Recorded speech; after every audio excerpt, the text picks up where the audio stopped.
Welcome to Bold Voices, Good Yarns. I'm your host, Ian Henzel. Behind every book lies an author's life story. So join me on an interactive journey as we step between the pages to explore how an author's life and their experiences have shaped the stories that we cherish and love. So sit back, relax, grab a cup of joe or a cocktail, and join me as we step between the pages. Welcome, everyone. I'm Ian Henzel, and I'm the host here at Bold Voices, Good Yarns. So as always, I invite you to grab a cup of joe or your favorite cocktail, sit back and relax, because today we are going to be stepping between the pages of a very special author, Penelope Starr. Welcome, Penelope. Thanks for having me here. You know, Penny, do you go by Penelope or Penny? Professionally, I'm Penelope, and my friends call me Penny. Well, I'll keep it professional. I'll have to keep remembering to say Penelope, because my inclination is to say Penny. So, something I've always wanted to ask you is your last name your original last name, or is it an acquired last name? So, of course, there's a story attached to my name. I was born Penelope, but my last name was not Starr. I was married twice, and I took my husband's names. And when I finally got divorced the last time, I thought, I'm tired of having my father's name, my husband's name. I want my own name. So when I went to get divorced, they asked if I wanted to go back to one of my old names. And I said, no, I want to go forward to a new name. So I chose Starr, and I named myself after Brenda Starr.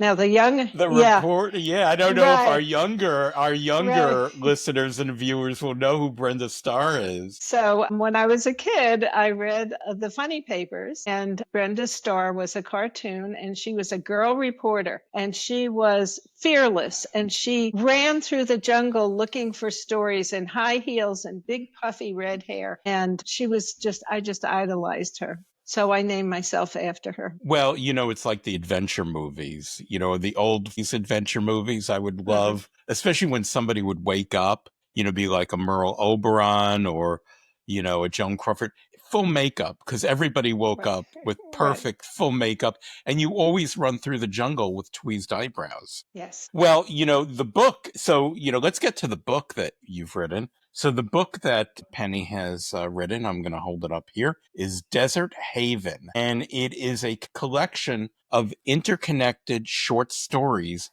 that take place on fictional women's land outside of Tucson, correct? Now, a lot of our viewers and listeners may not know what women's land or about the women's land movement. Can you talk about that? Yeah, the book covers a period from the end of the 70s on to just a few years ago. And I wanted to look at the movement over a period of time because there have been a lot of changes. Originally, it was the Back to the Land movement meets women's liberation meets lesbian separatism.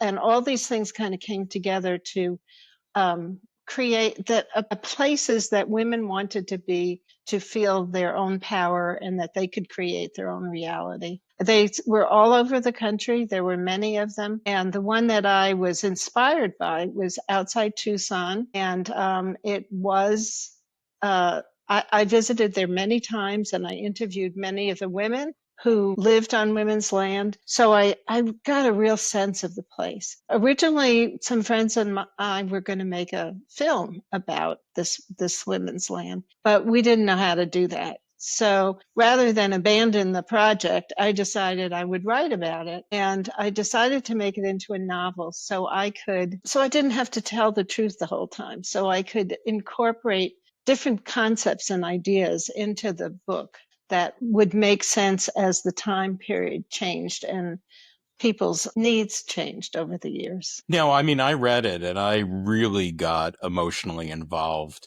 with some of the women. So I highly recommend everyone go out and pick up a copy of this book. You need to read this. So, Penelope, I have to keep stopping myself to say Penelope. Yeah. So, Penelope, tell us a bit about your upbringing. And I know you had a unique upbringing in many ways, and how that shaped your worldview. Well, my parents were both artists. My mother was a jeweler, and my father was a commercial artist and a painter. And I grew up in Long Island in the 60s, the epitome of conformity, basically. But my parents were always a little bit off. All the other moms wore high heels, and my mom wore white stretchy socks and sneakers, And in a way, it was upsetting to a young person who really wants to fit in. And on the other hand, it was very freeing because we were always encouraged to be creative, to do our own thing, to not care how anybody else thought. And basically, we were given tools and we were given materials and we were given supplies. Here, you want to do this craft? You want to do that art? Yes, everything was available to us. So I had no hesitation about leaping into creative fields, even if I didn't know what I was doing. And you were also a storyteller.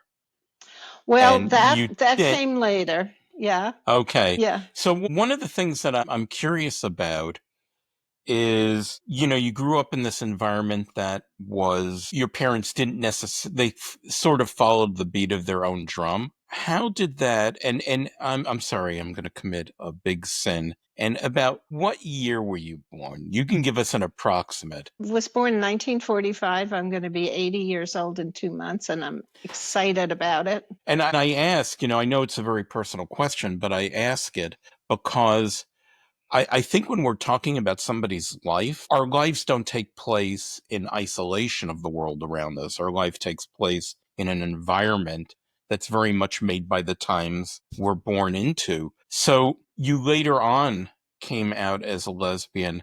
Do you think you followed a more conventional path at first? You said you were married twice. How do you think your upbringing with your parents following kind of the beat of their own drum impacted your striking out and forging your own identity? Well, even though it might sound conventional, my marriages were not conventional. The first time I got married, we were hippies and we just did our own thing. And the second time I got married, I married a gay man. And it was when my son was 13 and he became my son's stepfather.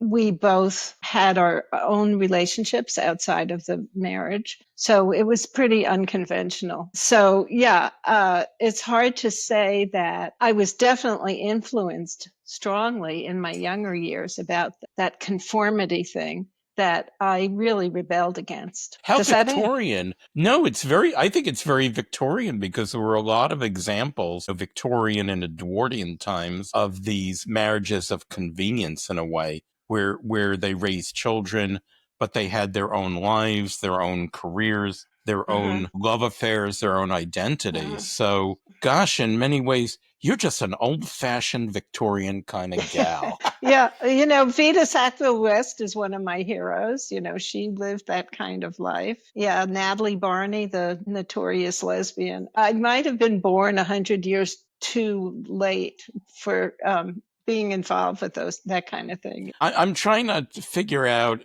so I kind of see you in Paris, 1920, and I'm trying to imagine whether you would be in a very trendy French fashion or you would be one of the women wearing a suit and smoking a cigar and wearing a bowler hat. I'm trying to figure out which one you would have been. Both. Okay. Yeah. It's funny that you say that because one of your questions was about, what kind of books influenced me. Maybe I'm jumping the gun. No, go right ahead. Okay. Because I found one of my favorite books, The Amazon of Letters, and it's The Lives and Loves of Natalie Barney. And this book was written in 1978, which is probably when I got it. And that book spans like from 1900 to maybe the 60s or something. And Natalie Barney had this salon, and she was lovers and friends to many, many women and lesbians and during that time period in Paris, another expat. So I kind of really identify with that kind of freedom that they had and that kind of kind of just building their own lives and creating what they needed to create. Do you think that inspired you to write your book? And Definitely. Definitely. and this Those is this women. is a this is a first novel. So Yes. Desert Haven is a first novel. You know, something else I want to point out to our listeners and our viewers. You said you're turning 80 this year, and congratulations, Mazel Tov. But one of the things I want to say is that, and in another podcast, we've talked about ageism in the LGBT community. And one of the things I want to say is there are great role models for people out there, and you're a real role model that it's never too late to recognize your creative self, and it's never too late to reinvent yourself. Right. And that's So my job. Yeah. we're going to put you on a poster, Okay. and have you, we're going to make you the poster person for living life to the fullest. So when you were younger, what role did reading play in your life? Our house was filled with books, and we could read anything that was on the shelves. We were never censored. My father read a lot of sci-fi. He actually did illustrations for sci-fi pulp magazines when I was young. So we had lots of those around. And I had a library card. We were encouraged to read anything we wanted. So I loved memoir, reading about people's lives. That's what I was really interested in. Well, that's really interesting because in Desert Haven, you're really telling the story of different women's, well, a segment of their lives. So you're really, it seems to me that it's taking that love of memoir and biography and fusing it to bring these women, because it does read very much, it is fiction, and there is a story arc through both within each story and throughout the collection of stories, but you're really using fiction to bring women's lives to the reader in a different way. Yeah, my first book was nonfiction. And what I say about that is I got tired of having to tell the truth. So I thought I would go to fiction. And little did I know that that's really where the truth is. I was able to explore all kinds of concepts and ideas and emotional content by fictionalizing my characters. Are you any of your characters, or are you in any of your characters? I'm in all my characters. Yeah. You can't Interesting. separate. Yeah, you really can't separate your own life out from your writing. I think a good writer is always in their writing. And an important thing about Desert Haven is, and I might have said this at the beginning, there's very little written about the women's land movement. And I was very familiar with it because back, growing up in New York, I used to listen to, it was pre-National Public Radio. I listened to Pacifica Radio, and they had men's programs, women's programs, and late at night I'd be in my bedroom listening to these programs. So I knew about it, and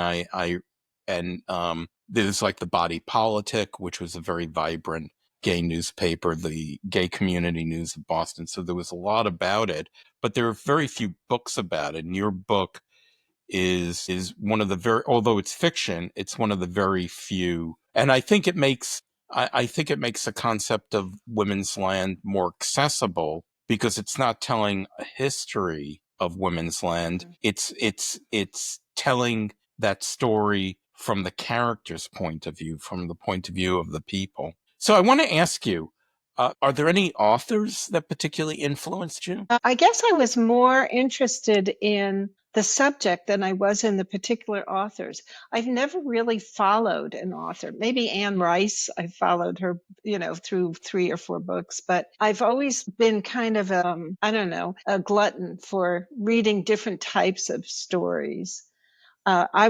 When I was really young, I was just fascinated by a book about Nellie Bly.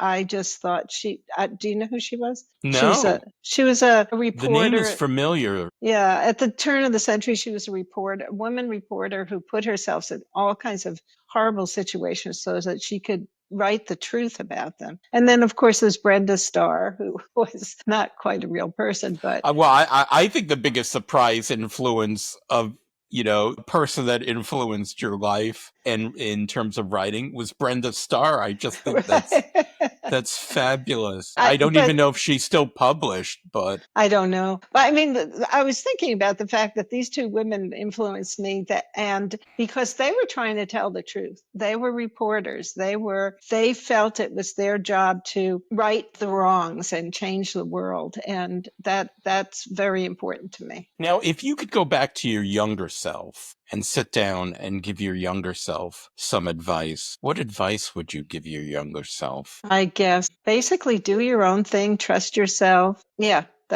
trust yourself. And do you think you've done that most of your life, or do you think that was something you came to later in life? I think I started with that pretty young, and I think I've just gotten more so as I've gotten older. I think that, I have journals going back to 1976, but I started keeping a journal probably in the 50s sometime. And I've gone back and read some of those things. And of course, there's a lot of whining and a lot of complaining, all that. But there's also a lot of me giving myself pep talks and me bolstering myself up and saying, yeah, you can do this. Of course you can do this. You might be scared, but do it anyway. So I think that's been kind of a theme in my life. So I'd like to segue into a segment of the show that some authors love, some of the people we interview fear, and that is, if you could live in a book, what book would you live in? What book would that be? Well, I kind of blew it because I talked about this book and the Amazon of Letters. I think that whole period of time in Paris in the 20s, this book really brought it to life for me because it talked about the gatherings I had and the intrigue and what it was like and how the women struggled and how they persisted and how they thrived. This was a really important book for me. So you see yourself in Paris of the 1920s in the women's community. And it was a very vibrant women's community in Paris. Interesting. Well, maybe if you get a time machine, get one for me too.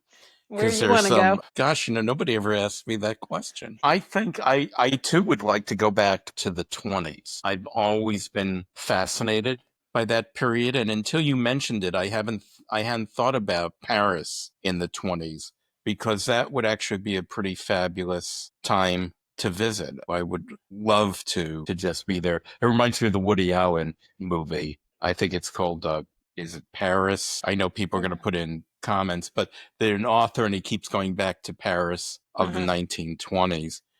And, well, fabulous. So I'll meet you on the Champs-Élysées, or maybe we'll meet on the left bank at Shakespeare and Company. And let's go get a drink, Penny, okay? So with me again, cheers. I want to thank you, Penny, for being on our show. Once again, Penny's collection of short stories, and they're interconnected short stories. So the stories do flow one into the other, is Desert Haven, and that's available from Rattling Good Yarns Press. So Penny, once again, thank you for being on our show. Well, thank you. It's been really fun. So everyone, thank you for joining us today on Bold Voices, Good Yarns. Don't forget to subscribe so that you don't miss any one of our fabulous interviews, and we'll see you real soon. Thank you, everyone. Bye. You've been listening to Bold Voices, Good Yarns, brought to you by Rattling Good Yarns Press. Subscribe to our channels on Spotify and YouTube, and follow us on social media. Search for Rattling Good Yarns Press. Also, visit our website at rattlinggoodyarns.com, where you can find great reads and interesting articles about the world of books. See you soon!